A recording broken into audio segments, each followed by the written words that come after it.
Ru, I know how motivated you are and I know how you love the challenge. Pero si Bianca, where does she go in all this?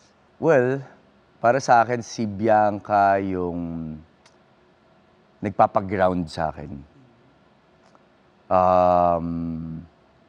Siya yung nagsisilbing motivation ko rin to work harder. Sabi ko nga, hindi ko po mararating tong kung nasan po ako. Hindi ko po makukuha itong mga to kung hindi ko po nakilala si Teary-eyed Bianca. ka parati when you talk about Bianca. Because, sobrang mahal ko yung taong yun.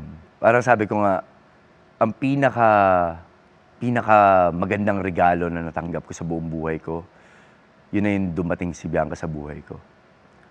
Hindi ko ma-explain kung gaano ko siya pinahahalagahan at kung gaano siya ka-importante sa akin. Do you see yourself settling down in the near future?